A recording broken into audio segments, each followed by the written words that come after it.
Paranoid adalah kumpulan narasi pendek yang menceritakan berbagai kisah mistis. Kami hadir setiap 2 kali seminggu pada hari Senin dan Kamis pukul 10 malam. Beberapa narasi yang kami bawakan merupakan pengalaman dari kejadian yang benar-benar terjadi. Beberapa hanya sekadar imajinasi, dan beberapa adalah gabungan dari keduanya. Kisah yang kami ceritakan berdasarkan dari pengalaman keluarga, pengalaman teman yang kami kenal maupun tidak kenal, dan bahkan dari pengalaman penulis sendiri.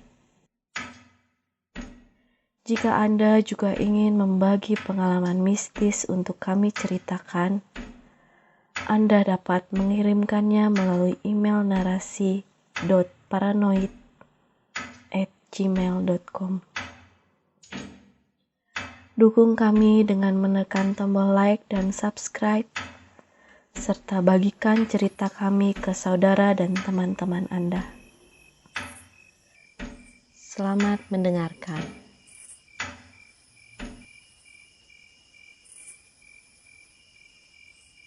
Kesalahan.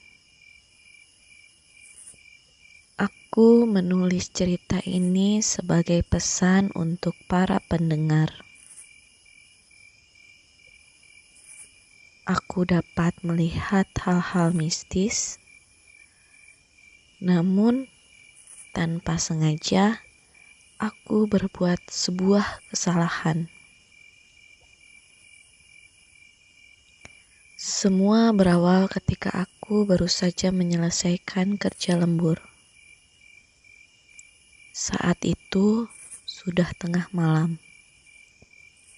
Namun, aku belum dapat pulang karena hujan sangat deras. Aku menunggu hujan reda di lobi kantor. Saat itu hanya tinggal aku sendiri yang berada di lobi. Aku mendengarkan musik sambil melihat ke arah luar. Aku sangat mengantuk.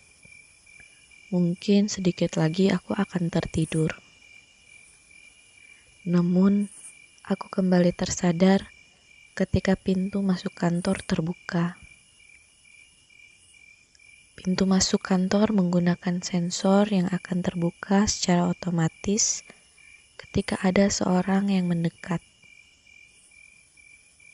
Aku melihat ke arah pintu masuk untuk melihat siapa yang baru saja melewati pintu. Aku mulai merasa ada yang aneh ketika aku tidak melihat seorang pun di area pintu masuk. Kenapa pintu itu dapat terbuka dengan sendirinya? Tanyaku dalam hati. Namun aku mengabaikan hal tersebut karena aku terbiasa dengan hal-hal seperti itu.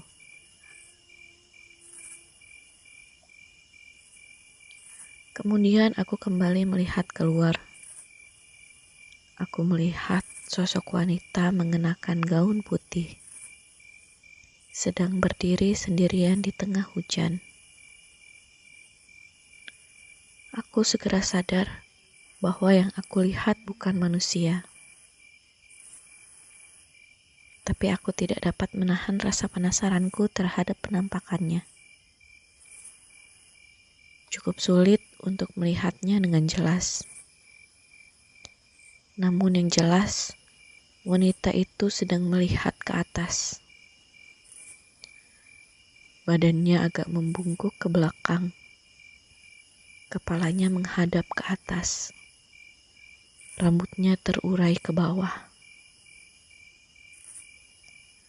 Entah mengapa aku benar-benar penasaran, hingga tanpa sadar aku berdiri dari tempat dudukku dan melangkah sedikit demi sedikit ke arah dinding pembatas yang terbuat dari kaca. dan aku terdiam untuk memperhatikan selama beberapa waktu. Tidak lama pintu utama kembali terbuka. Seorang satpam berdiri di depan pintu masuk dan mulai mengajakku mengobrol. Aku pikir ini lebih baik daripada memperhatikan sesuatu yang bukan manusia. Waktu semakin malam, namun hujan tidak kunjung reda. Aku berpikir untuk menerobos hujan dengan menggunakan jas hujan. Setidaknya aku dapat beristirahat jika aku berada di rumah. Aku minta tolong kepada satpam untuk mengantarku ke tempat parkir menggunakan payung miliknya. Ketika aku sampai di tempat parkir, sejenak langkahku terhenti. Aku melihat sosok wanita tadi berada di tengah lapangan parkir. Kepalanya masih menghadap ke atas.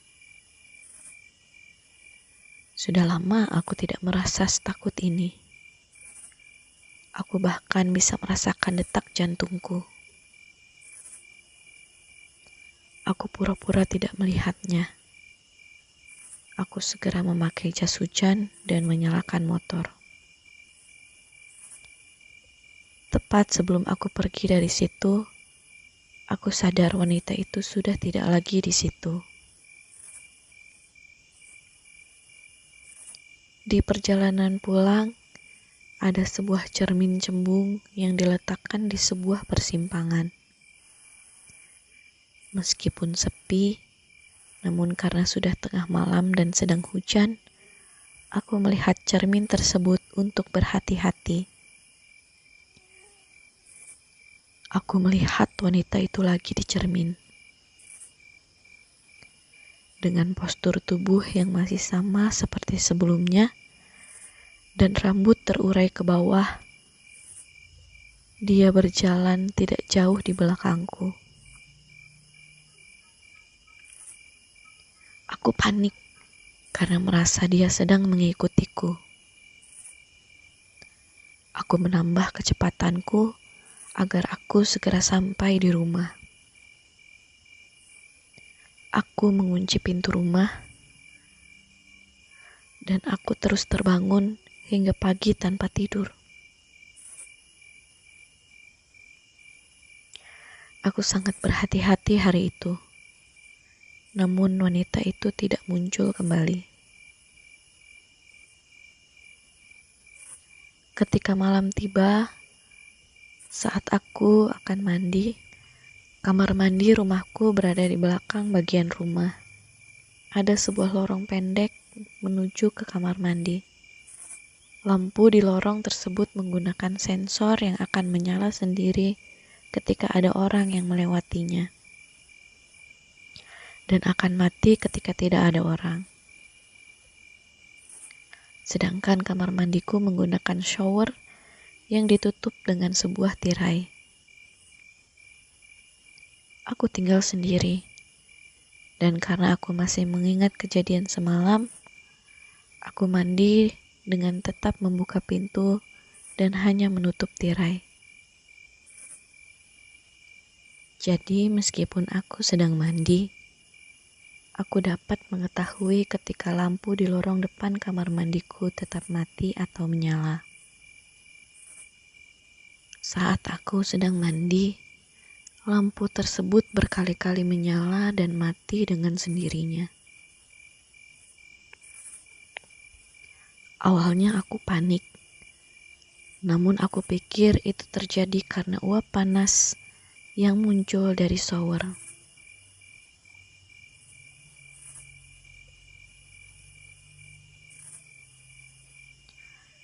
Ketika aku selesai mandi, aku keluar dan aku kembali melihat sosok wanita tersebut berada di lorong. Badannya berdiri menghadapku, dan kepalanya masih menghadap ke atas. Aku tidak sadar ketika di kantor, namun ketika melihat dari jarak sedekat ini, tubuhnya sangat tinggi. Dengan posisi membungkuk, mungkin sekitar 2 meter. Dengan penampakan yang seperti itu, dan tentu saja menghalangi jalanku dari kamar mandi. Tanpa sadar, aku malah berbicara. Kenapa harus aku? Tolong pergi aja. Kemudian dia berbalik badan. Kini dia membelakangiku. Badannya bergerak lebih membungkuk dari sebelumnya. Hingga posisinya seperti setengah kayang. Kepalanya yang sebelumnya menghadap ke atas, kini menghadapku dengan posisi terbalik. Rambutnya yang sebelumnya terurai menggantung, kini sudah menyentuh tanah.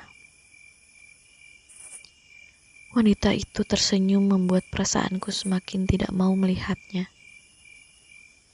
Dan berkata, Akhirnya,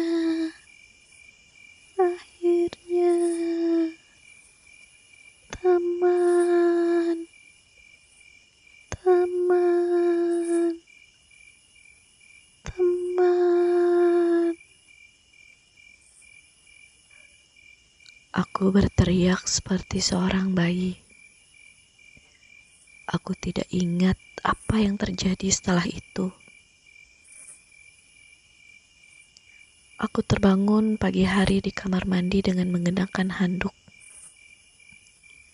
Aku berpakaian dan pergi ke rumah temanku dan berkata kalau aku kehilangan kunci rumahku.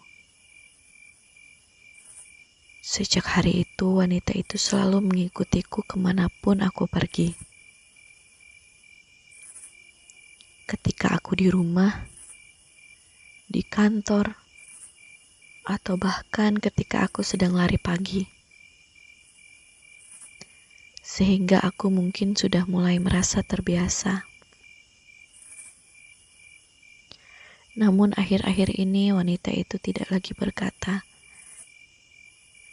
Teman, teman. Aku mulai berpikir, baik ketika di kantor maupun di depan kamar mandi, wanita itu berusaha menarik perhatianku. Dan aku rasa kini dia kehilangan ketertarikan karena aku selalu mengabaikannya. Akhir-akhir ini dia berkata, Kenapa? Kenapa? Mana? Mana? Mana?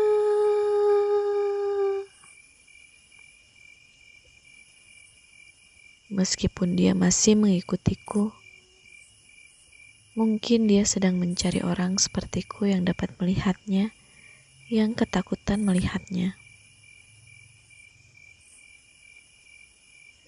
Jika pendengar melihat seorang wanita tinggi dengan tubuh membungkuk ke belakang dan kepala menghadap ke atas, berdiri saat tengah malam di tengah hujan, tolong jangan diperhatikan. Segera pergi dari tempat itu. Bahkan ketika aku menulis cerita ini, aku masih dapat melihatnya. Dan masih menghadap ke arahku dengan kepalanya yang terbalik sambil berkata,